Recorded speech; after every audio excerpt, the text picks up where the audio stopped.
तुमच्या अनेक गोष्टी आमच्याकडे आहेत असं त्यांचं म्हणणं आहे. आणि मी तर म्हणतो ओपनच होऊन द्या ना. मी का नाही म्हणतो का? मी का नाही म्हणतो का? काही असू दे, काही असू दे. आता तो हे खोटं नाटक केलंच ना. व्हिडिओ बनवून आणणारे, परराज्यात जा रे, तुम्हाला एवढाले पैसे, आणि तुम्ही पैशासाठी जातीवर उलटालात. मग हे तर करतोच ना तू खोटं नाटक. हे काय व्हिडिओ व्हायरल करायचे, रेकॉर्डिंग व्हायरल करायचे, आम्हाला बदनाम करायचं. तू त्या कार्यक्रमात बोलला बीडच्या, आम्ही प्रत्युत्तर दिलं, झाला विषय. पाटील जे आरोप पण आहे तू ज्यावेळेस कटापर्यंत आला ह्या, मग मी सिरियस घेतलं. पाटील जो आरोपी आहे तो तुमचा जुना सहकारी होता आणि त्यांच्या जामिनासाठी तुम्ही स्वतःची शेती विकली होती अशी देखील माहिती समोर येते. मला काहीच काढायचं नाही मागचं. कोणी जवळचं आहे लांबचं आहे याच्याशी काही देणं घेणं नाही राहिलं. जवळ कोण असतो? जुनी एक म्हण आहे साहेब, एखाद्या वेळेला ताटात अन्न खाऊ घातलं ना, जीव बी गेला तरी शत्रुत्व तिथंच सोडायचं. हे मराठ्यांचं आहे. गोड बोलून जवळ घ्यायचं आणि मग घात करायचा, असे नसते जवळचे.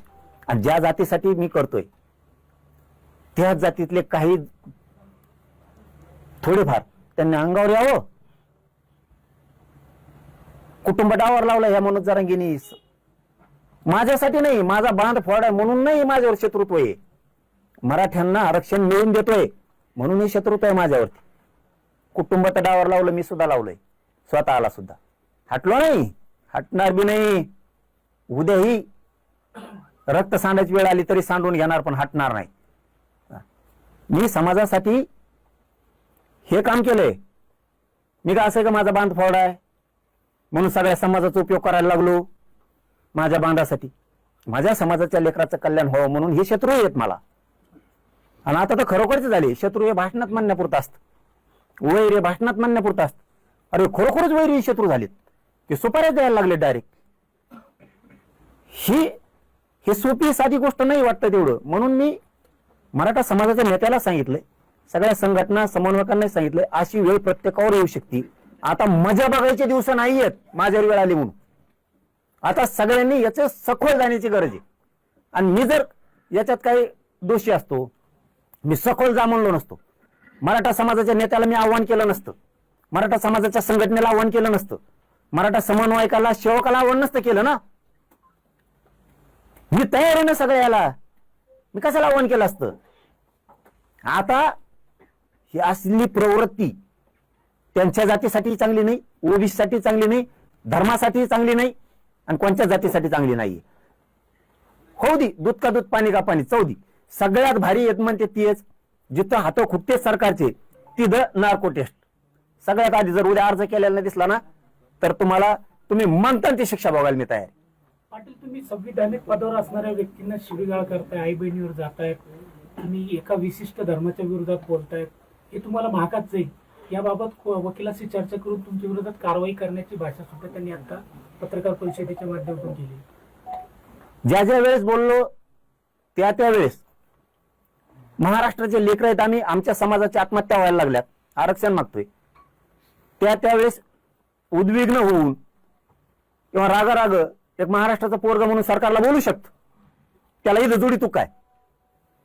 त्यावेळेस आम्ही माफी पण मागितल्या, त्याला इथं जोडतो का. विषय ड्रायव्हर नाही करायचा, लक्षात ठेव.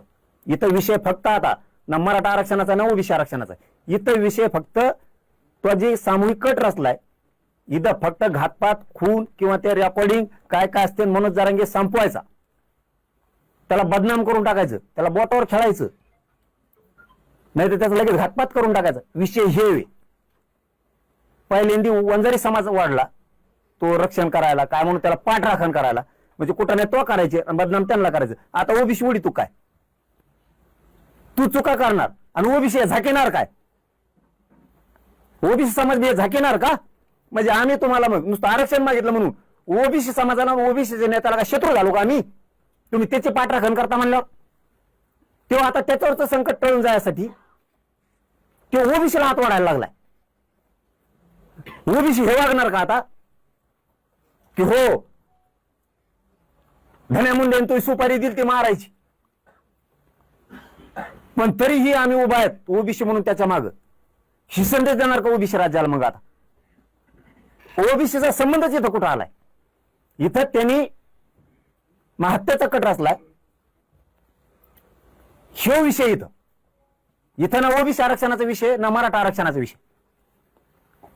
एक समाजासाठी काम करतोय म्हणून हे विषय. माझा समाज मला कसं काय एकटा पडून देणार? आता माझ्यावर जर ही वेळ आली म्हणल्यावर मला एकटं कसं पडून देणार? ह्याच समाजानं मला पोरगा मानलंय, मराठा समाजानं. मी त्यांना मायबाप मानलंय. ना माय बघत नाही ना बाप बघत नाही मी, ना लेकरं कुठे बघत नाही. तो 6 कोटी मायबाप समाज सगळ्या पक्षासह गोरगरीब सगळा मराठा समाज मला आता कसं काय माझ्यावर वेळ आल्यावर उघडं पडून देत? ज्यावेळेस समाजावर वेळ येते त्यावेळेस छाती पुढं करून मी अंगावर जातो आणि समाजाचं शत्रुत्व माझ्या अंगावर घेतोय. आज माझ्यावर वेळ आली, माझा समाज कसं काय घरात बसेन आता? आणि ओबीसी ते खून करणाऱ्याला कसं काय साथ देणार? हे कसं शक्य आहे? कारण इथं हत्येचा प्रश्न आहे, आरक्षणाचा नाही.